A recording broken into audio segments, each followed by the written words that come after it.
সরকারি চাকরি পরীক্ষায় জালিয়াতির অভিযোগে ঢাকা কলেজ কেন্দ্রে 50-এরও বেশি পরীক্ষার্থীকে আটক করা হয়েছে। দুপুরে খাদ্য অধিদপ্তরের সহকারী উপপরিদর্শক পদের পরীক্ষা চলাকালে ডিভাইস সহ তাদেরকে আটক করে পরীক্ষা নিয়ন্ত্রকরা। আটককৃতদের কলেজ অডিটোরিয়ামে রাখা হয়েছে।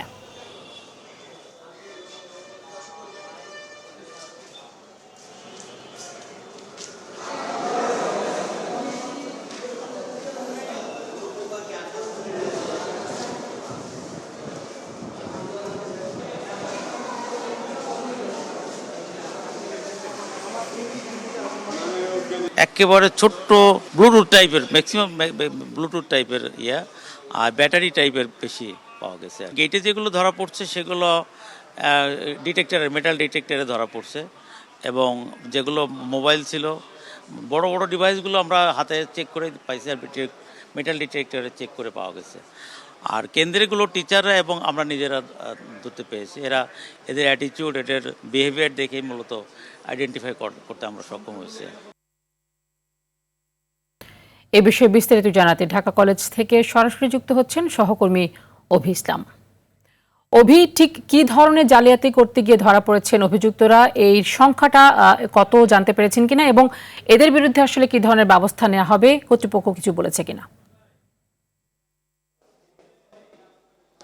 তানি, যদি একটু আপনাকে জানিয়ে রাখতে চাই যে আজকে সকাল 10টা থেকে 11টায় একটি খাদ্য অধিদপ্তরের একটি পরীক্ষা এখানে অনুষ্ঠিত হচ্ছে। ভেন্যু হিসেবে ছিল ঢাকা কলেজ। আমরা এই মুহূর্তে সরাসরি ঢাকা কলেজ থেকে আপনার সাথে যুক্ত হচ্ছে, এবং আরও যদি একটু জানিয়ে রাখতে চাই, আজকে যে সহকারী উপপরিদর্শক পদে এখানে পরীক্ষাটা অনুষ্ঠিত হচ্ছিল, পরীক্ষা চলাকালীন সময়ে এখান থেকে বেশ কিছু যারা জালিয়াতি করতে এসেছিল পরীক্ষার্থীদের মধ্যে, তারা কিন্তু ডিজিটাল ডিভাইস বহন করছিল এবং তাদেরকে আটক করেছে কর্তৃপক্ষ। এবং এ বিষয়ে আমরা যদি আরও একটু জানিয়ে রাখতে চাই, অত্র থানাধীন যে নিউ মার্কেট থানাধীন এলিফ্যান্ট রোডের যেই পুলিশ ফাঁড়ির যে ইনচার্জ আছে, অফিসার ইনচার্জ, তার সাথে একটু কথা বলে বিস্তারিত জানার চেষ্টা করবো।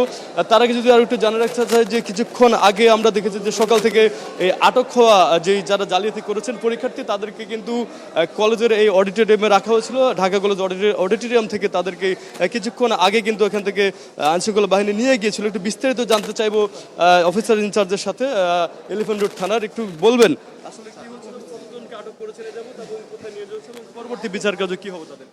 এখানে ঢাকা কলেজে পরীক্ষা কেন্দ্রে এখানে ফুড উপপরিদর্শকের পরীক্ষা ছিল, সেখানে মোট 28 জনকে ধরা হয়েছে ডিভাইস সহ। এখানে হলের ইনভিজিলেটর তারা ধরছে, আমরা কলেজের অডিটোরিয়ামে এগুলো জব্দ তালিকা করতেছি এবং 28 জনকে সামারি ট্রায়ালের জন্য পাঠানো হচ্ছে। আমরা শুনেছি যে কলেজ কর্তৃপক্ষ আমাদেরকে অধ্যক্ষ যেটা জানিয়েছে যে সব মিলিয়ে কতজন বাইরে ধরা কিছু, সব মিলে প্রায় 50 জনের মতো। হ্যাঁ, এটা আমাদের ঊর্ধ্বতন কর্তৃপক্ষ তারা বলতে পারবে। আমরা জাস্ট এখানে জব্দ তালিকা করতেছি, তাদেরকে এখানে আমরা ধরে রাখছি। তো এই অডিটোরিয়ামে ছিল, এখান থেকে কিছুক্ষণ আগে আমরা দেখেছি তাদেরকে নিয়ে যাওয়া হয়েছে। কোথায় নিয়ে গিয়েছিল? এগুলো থানার দিকে নিয়ে যাওয়া হচ্ছে। হ্যাঁ, এই যে সামারি ট্রায়াল করা হবে। হ্যাঁ, কি বলছে?